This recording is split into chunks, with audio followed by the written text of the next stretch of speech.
Ասել, որ խիստ դատապարտում եմ Անդրանիկ Քոչարյանի վարքագիծը ձեր նկատմամբ, ձեր լրագրողի մասնագիտական գործունեությունը խոչընդոտելու իր քայլերի համար եւ նաեւ ուզում եմ արձանագրել, որ այո, չպիտի գոնե այս անգամ որևէ քայլ չարվի, որպեսզի Անդրանիկ Քոչարյանը պատասխանատվության ենթարկվի,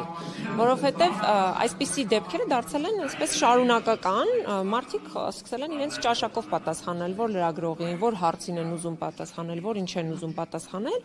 եւ այս մթնոլորտը իսկապես շատ մտահոգիչ է, որպես նախկին լրագրող եմ ասում, նախկին գլխավոր խմբագիր եւ մարդ, որ երկար տարիներ պայքարել է խոսքի ազատության համար եւ մինչեւ հիմա պայքարում է խոսքի ազատության համար։ Մենք ստացել ենք այն ազդակները եւ այն հնարավոր դիմումի մասին տեղեկությունները, որ դուք պատրաստվում եք ազգային ժողովի պատգամավորներից պահանջել խմբակցություններից, որպեսզի ձևավորվի էթիկայի հանձնաժողով։ Ուզում եմ ասել, որ մեր խմբակցությունը ընդառաջելու է, մենք համաձայն ենք որպես խմբակցություն սկսելու այդ գործընթացը, մեր գործընկերները հուսամ, որ եւս կստանանք նրանց դրական գնահատականը եւ համաձայնությունը եւ ի վերջո կոնկրետ դեպքի վերաբերյալ կձևավորվի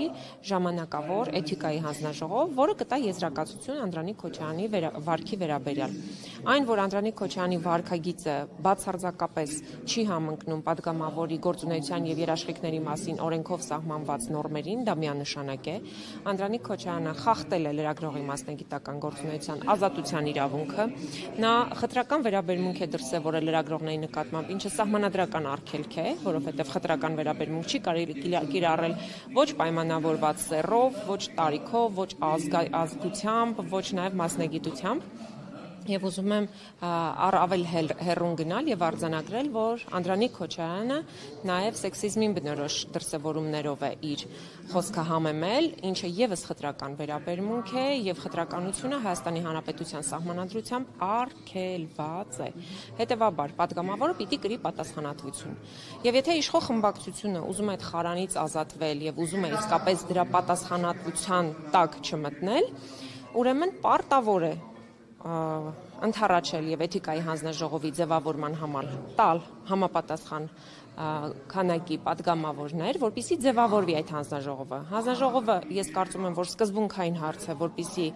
նախագահությունը իրականացնի ընդդիմությունը, որպեսզի իսկապես անաչառ որոշում կայացվի, այսպես չլինի, էլի, որ եկան ընդդիմադիրները լսեցին, իսկ իշխանությունը ինչպես միշտ, ինչպես դահլիճում եք տեսնում, ցանկացած օրինագիծ իրենք ընդունում են, անցկացնում են, գնում են եւ այսօր թոշակառուներին մերժեցին, վաղը ուրիշ հարցեր եւ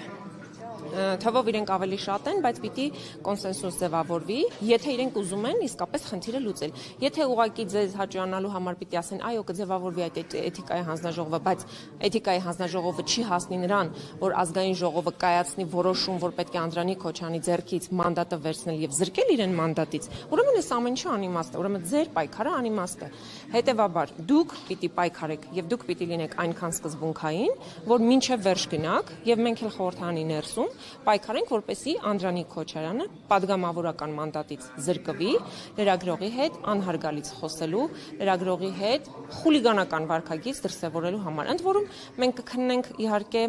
մի դրվագը կոնկրետ ձեր դեպքով Ռիփսիմե ջան, բայց մենք հո տեսել ենք Անդրանիկ Քոչարյանի վարմունքը մյուս լրագրողների նկատմամբ եւ դա պիտի լինի ազդակ նաեւ այն մյուս բոլոր падգամավորների համար, ովքեր որ իրենք որոշում են, թե որ լրագրողի հարցերին կարելի է պատասխանել կամ որ հարցերին կարելի է պատասխանել, որին ոչ։ Սա քաղաքական մարմին է, այստեղ ընտրվել են падգամավորներ, ովքեր որ խոստում են տվել իրենց ընտրողներին լինել բաց, թափանցիկ եւ ամենակարևորը հաշվետու։ Ուր է ձեր հաշվետվողականությունը։ Դուք գալիս եք այստեղ թաքուն ինչ-որ բաներ եք խոսում, թաքուն ինչ-որ բաներ եք քննարկում, հետո փախնում եք, ոչ մի լրագրողի հարցին չեք պատասխանում, ուզում եք այդպես ձևավորել իմիջ, թե իբր դուք տենց շատ լուրջ գործ եք անում, падգամավորներ եք եկել եք գործի։ Ես որ կադրը նայում եմ, այսպես դուք անընդհատ մարդկանց հետևից վազում եք, դա նորմալ չի։ Դա նորմալ չի, որովհետև падգամավորը պիտի հարգի չորրորդ իշխանությանը։ Տիկին Թովմասյան, ՔՊԱ-ականները ասում են, որ առաջարկ է եղել մշտական հանձնաժողով ստեղծել էթիկայի, ընդդիմադիրներն են դեմ եղել։ Այդպես է թե չէ, ու ասում են հիմա ոնց հասկանանք, ինչի հենց այս դեպքով պիտի սկսենք ստեղծել, որովհետև եղել է, որ իշխանական ԶԼՄ-ների նկատմամբ է եղել ոչ բարեհաճ վերաբերմունք, ու այդ դեպքերով չենք ստեղծել։ Նայեք, եթե ասում են ՔՊԱ-ականները, իրենք ոչ մեկ իրենց չէր արգելել որևէ դեպքով ձևավորել էթիկայի հանձնաժողով։ Հիմա մենք կոնկրետ ունենք դիմում, կոնկրետ ունենք դեպք եւ ուզում ենք ընդառաջել այդ դեպքին։ Հիմա այո, ես համաձայն եմ, որ պետք է 161 լրագրողի ստորագրությունը պետք է հարգել եւ ձևավորել էթիկայի հանձնաժողով։ Եթե չեն արել օրինակ մինչ այս, երբ որ ազգային ժողովի նախագահ թքեց քաղաքացու վրա ու մնաց անպատիժ, այո, դա խնդրեմ է։ Եթե չի ձևավորվել մինչև հիմա էթիկայի հանձնաժողով, որպեսզի քններ իշխանական խմբակցության քարտուղարի վարքը, որ կտրում էր Էդգար Ղազարյանի տարբեր մարմնամասեր, այո, խնդրեմ է։ Եվ դրանց պետք է տրվեին գնահատականներ։ Չեն արվել, այս առիթով է արվում։ Ոչ մեկ չի բռնում իրենց ձեռքը, որ իրենք կարող են օրինակ Ալեն Սիմոնյանի թքելու գործը հիմա բերել եւ դարձնել էթիկայի հանձնաժողովի առանձին քննարկման առարկա, որովհետեւ օրենսդրությունը ասում է կոնկրետ հարցի վերաբերյալ ձևավորվում է ժամանակավոր հանձնաժողով եւ տալիս է կոնկրետ հարցի վերաբերյալ եզրակացություն։